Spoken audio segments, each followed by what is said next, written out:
పోలీసుల విచారణలో మొదట్లో రాజేందర్ రెడ్డి ఏమీ చెప్పలేదు. బంగారం డబ్బు ఏది పోలేదు అంటూ రాజేందర్ రెడ్డి చెప్పాడు. కానీ తాజాగా మరొక కీలక విషయాన్ని ఇప్పుడు రాజేందర్ రెడ్డి బయట పెట్టాడు. రూపారెడ్డిని చంపిన రోజు రాత్రి ₹1,00,000 పోయాయి అంటూ పోలీసుల ముందు రాజేందర్ రెడ్డి ఒప్పుకున్నాడట. మరి రాజేందర్ రెడ్డి ముందు ఎందుకు ఈ విషయం చెప్పలేదు? పోలీసులకు ఎందుకు అబద్ధం చెప్పాడు? రాజేందర్ రెడ్డి ఏదైనా దాస్తున్నాడా? ఇప్పటికే రాజేందర్ రెడ్డి ఫోన్, ల్యాప్టాప్ పోలీసులు సీజ్ చేశారు. సీసీ ఫుటేజ్లో కనిపించిన ఆ రెడ్ షర్ట్ వ్యక్తి కోసం పోలీసులు గాలిస్తున్నారు. నిందితుల కోసం 3 స్పెషల్ టీమ్స్ ఇప్పుడు సర్చ్ ఆపరేషన్ చేస్తున్నాయి. ఇప్పటికే మీరు స్క్రీన్లో చూస్తున్నారు. ఆర్టీవీ మీకు ఎక్స్క్లూజివ్గా మరొక సరికొత్త సీసీ ఫుటేజ్ని మీకు చూపిస్తోంది. ఇంతకుముందు మనం లాంగ్ వ్యూలో చూసాం ఒక red T shirt and black pant వేసుకున్నటువంటి వ్యక్తిని. ఇప్పుడు మరింత క్లోజ్ లుక్లో ఆర్టీవీ మీకు ఎక్స్క్లూజివ్గా చూపిస్తోంది. అక్కడ మీకు కనిపిస్తున్నాడు కదా red T shirt and black pant వేసుకున్నటువంటి వ్యక్తి. అతన్ని కోసమే ఇప్పుడు పోలీసులు గాలిస్తున్నారు. అయితే ఇక్కడ మరొక కీలకమైన విషయం, ఇప్పటికీ 120 మందిని విచారించారట పోలీసులు. ఇంకా అంతకంటే ఎక్కువగానే విచారించి ఉండొచ్చు. ఇప్పుడు రూపారెడ్డి పనిచేస్తున్నటువంటి స్కూల్లో కొంతమందిని, అలాగే తన పూర్వ విద్యార్థులు అంటే గతంలో ఎవరెవరైతే అక్కడ చదివారో వాళ్ళలో కూడా కొంతమందిని, ఆ చుట్టుపక్కల వాళ్ళని, తన కాంటాక్ట్ లిస్ట్లో ఉన్నటువంటి కొంతమంది కీలకమైన వ్యక్తుల్ని, కుటుంబ సభ్యుల్ని, ఇలా మొత్తం 120 మందిని విచారిస్తున్నారు. వాళ్ళలో ఇప్పుడు రూపారెడ్డి భర్త చాలా కీలకంగా మారాడు. రూపారెడ్డి భర్త ఆ రోజు రూపారెడ్డిని నేను బయటికి వెళ్ళి వస్తాను, నువ్వు ఇంటికి వెళ్ళు అని చెప్పి వెళ్ళాడు అని మనం విన్నాం. అయితే ఆ టైంలోనే రాజేందర్ రెడ్డి బయటకు వెళ్ళిపోయాడు పనుందని చెప్పేసి.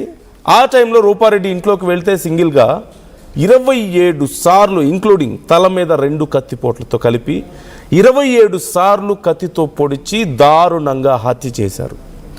అయితే ఆర్టీవీ మీకు ముందు నుంచి చెప్తోంది ఇంట్లో డబ్బు మాయమైంది అని చెప్పి. బట్ రూపారెడ్డి భర్త మాత్రం ఈ విషయంలో లేదు, మొదట్లో ఎలాంటి డబ్బు మిస్ అవ్వలేదు, ఏం మిస్ అవ్వలేదు అని చెప్పాడట. కానీ ఇప్పుడు ఇంట్లో ₹1,00,000 మిస్ అయింది అని కూడా చెప్పాడట. మరి అప్పుడు ఎందుకు చెప్పలేదు, ఇప్పుడు ఎందుకు చెప్తున్నాడు? రూపారెడ్డి అంత్యక్రియలు ముగిసిన తర్వాత ఆ రోజు రాత్రి కూడా భర్తను విచారించారు. కానీ మరి అప్పుడు చెప్పని విషయాన్ని ఇప్పుడు ఎందుకు చెప్తున్నాడు? ఇంకా ఎలాంటి విషయాలు బయటికి రావాల్సి ఉంది. 120 మందికి పైగా విచారించినా సరే పోలీసులకు ఒక సాలిడ్ ఎవిడెన్స్ దొరకలేదు. అంటే సమాచారం రావాల్సింది ఎక్కడో అక్కడి నుంచి రావడం లేదనే కదా దీని అర్థం. వాళ్ళ దగ్గర నుంచి, ఎవరి దగ్గర నుంచి అంత బలమైన సమాచారం రాలేదు అంటే ఎక్కడి నుంచి అయితే సమాచారం రావాలో, ఎవరికైతే తెలిసి ఉంటుందో వాళ్ళ దగ్గర నుంచి సరైన సమాచారం రావడం లేదు. ఇక్కడ 2 కీలక విషయాలు. ఒకటి, who is that red shirt person? రెండోది, రూపారెడ్డి భర్త ఎందుకు అబద్ధం చెప్పాడు? ఈ 2 కీలక విషయాలు. మరొక వైపు వీళ్ళిద్దరి ఫోన్లు, ల్యాప్టాప్స్ కూడా చాలా కీలకంగా మారాయి. ఎందుకంటే రూపారెడ్డి ఇంతకుముందు ఫినాన్షియల్ మ్యాటర్స్లో ఇన్వాల్వ్ అయి ఉన్నారని మనం విన్నాం. సమ్ ఇంట్రెస్ట్కి మనీ ఇచ్చారని, అలాగే ఇతర కొన్ని బిజినెస్లో ఇన్వాల్వ్ అయ్యారని కూడా మనం విన్నాం. ఈ నేపథ్యంలో ఇప్పుడు ఆ కోణంలో కూడా పోలీసులు విచారిస్తున్నారు. ఒకవేళ ఏమైనా ఆర్థిక పరమైన లావాదేవీల్లో ఇష్యూస్ ఉన్నాయా, తెలిసిన వాళ్ళలో ఎవరితో అయినా గొడవలు ఉన్నాయా, బిజినెస్ రిలేటెడ్ ఇష్యూస్ ఏమైనా ఉన్నాయా, అండ్ మరీ ముఖ్యంగా రూపారెడ్డి కాల్ హిస్టరీని పోలీసులు చెక్ చేస్తున్నారు. తన ఫోన్లో ఉన్న సమాచారాన్ని ఇప్పుడు కొంత ఎక్స్ప్లోర్ చేసే ప్రయత్నం చేస్తున్నారు. And more importantly Rajender Reddy phone and laptop కూడా పోలీసులు సీజ్ చేశారు అంటూ తెలుస్తుంది. ఎందుకు సీజ్ చేయాల్సిన అవసరం ఏమొచ్చింది అనే ప్రశ్న ఖచ్చితంగా ఇక్కడ తలెత్తుతుంది. అంటే రాజేందర్ రెడ్డి ఇంకా ఏదైనా సమాచారాన్ని దాస్తున్నారా అన్న కోణంలో ఇప్పుడు విచారణ జరుగుతుంది. And they are trying to compare the data from Roopa Reddy's phone and laptop and Rajender Reddy's phone and laptop. ఈ ఇద్దరి ఫోన్, ల్యాప్టాప్స్లో ఉన్నటువంటి కొంత డేటాని కంపేర్ చేయాల్సిన అవసరం పోలీసులకు వచ్చినట్లుగా తెలుస్తోంది. And they are doing that now. So ఇక్కడ చాలా కీలకమైనటువంటి మలుపు మనకు కనిపిస్తుంది. 120 మందిని విచారించినా ఏ సమాచారం దొరక్కపోతే, అంటే ప్రాపర్ ఎవిడెన్స్ దొరక్కపోగా, ఎలాంటి సమాచారం, కీలకమైన సమాచారం దొరక్కపోతే చివరికి గతంలో రూపారెడ్డి భర్తని విచారించిన తర్వాత కూడా మళ్ళీ ఇప్పుడు విచారించాల్సిన అవసరం ఎందుకు వచ్చింది? ఇక్కడ మోస్ట్ ఇంపార్టెంట్, సెకండ్ టైం ఎందుకు విచారిస్తున్నారు?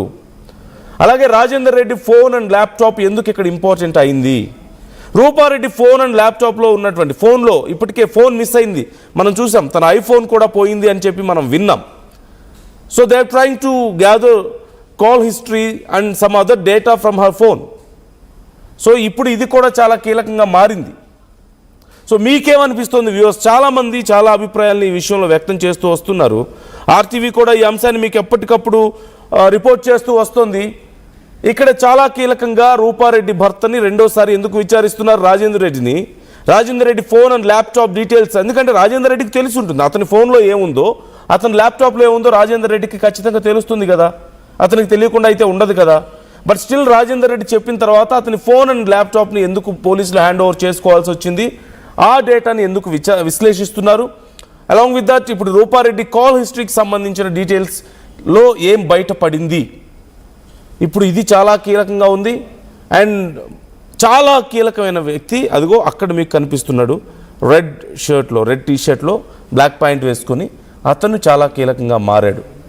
ఇప్పటికే రూపారెడ్డి ఇంట్లో కూడా మరింత సమాచారం కోసం వెతికారు. అండ్ ఎగ్జామినింగ్ కూడా పూర్తి చేయడం మనం చూసాం. రూపారెడ్డి మృతదేహానికి 27 సార్లు కత్తిపోట్లు అండ్ పొడిచినటువంటి కత్తిపోట్ల విధానం ఎలా ఉంది? It is very important. ఎందుకంటే there must be a pattern. ఒక హత్య జరిగినా, ఒక దాడి జరిగినా ప్రతి కత్తిపోటులో కూడా ఒక ప్యాటర్న్ అనేది కామన్గా ఉంటుంది. దొంగతనానికి వచ్చిన వ్యక్తి విచక్షణారహితంగా పొడిచే విధానం ఒకటి ఉంటుంది. అంటే అతను కేవలం అప్పుడు ఆ కొద్దిసేపు తనని అడ్డు తప్పించుకోవడానికి మాత్రమే దాడి చేస్తాడు, అదొక ప్యాటర్న్లో ఉండొచ్చు. అలా కాకుండా ఇంటెన్షనల్గా, చాలా క్రూయల్గా ఒక వ్యక్తిని హత్య చేయాలి అనుకొని, అది కూడా చాలా డెస్పరేషన్తో, అంటే ఆ వ్యక్తి ప్రాణాలు తీయాలన్న ఉద్దేశంతో మాత్రమే అక్కడికి వచ్చి దాడి చేస్తే ఒక రకమైన ప్యాటర్న్ ఖచ్చితంగా ఉంటుంది. Police can notice all these. ఎందుకంటే ఆ కత్తి ఎంత లోతు దిగింది, ఎలా పొడిచారు, ఎక్కడెక్కడ పొడిచారు అనే ప్రతి అంశాన్ని కూడా పోలీసులు విచారిస్తారు, విశ్లేషిస్తారు.